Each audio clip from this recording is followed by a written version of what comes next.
नेहरू जी एक biological problem प्राणी थे। उन्होंने कभी विश्व गुरु होने का दावा नहीं किया, लेकिन उनके विश्व गुरु होने के दो प्रमाण मैं आपको देता हूं।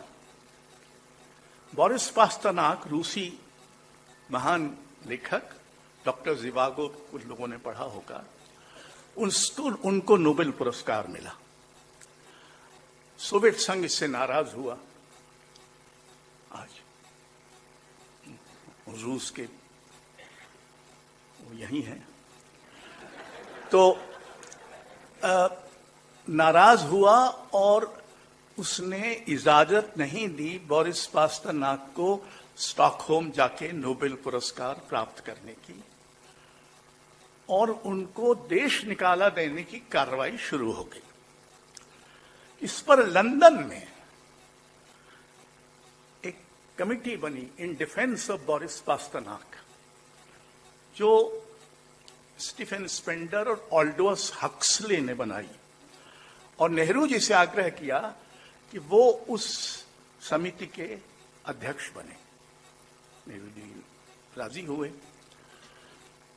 उनसे कहा गया कि आपके संबंध चूंकि रूस से अच्छे हैं, तो आप ठुर्चियों से बात करें कि एक तो वो पास्तरनाक को स्टॉकहोम जाने दें, और दूसरा उनके जो देश निकाले की कार्रवाई शुरू हो गई है उसको बंद कर दें। जाहिर है नेहरू जी ने ये बात ख्रुश्चेव से की होगी।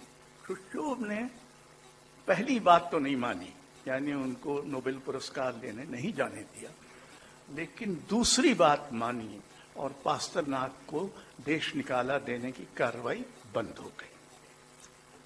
युगोस्लाविया में एक नया थोड़ा गैर मार्क्सवादी चिंतक हुआ, मिलान जिलास।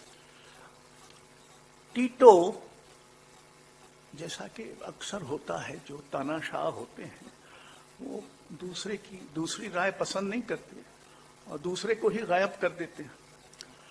तो वो भी पसंद नहीं कर रहा था, उनको जेल में डाल दिया गया था। फिर नेहरू से कहा गया और नेहरू ने हस्तक्षेप किया और जिलास को जेल से बाहर कर दिया गया।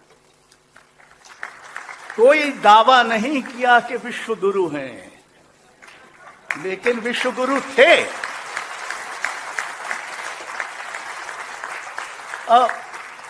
नेहरू जी की जो पूरी मानसिकता है उसमें तीन बातें एक साथ हैं।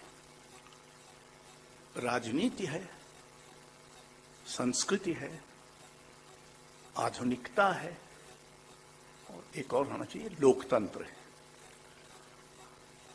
नेहरू जी यकायक प्रकट नहीं हो गए थे किसी अवतार की तरह।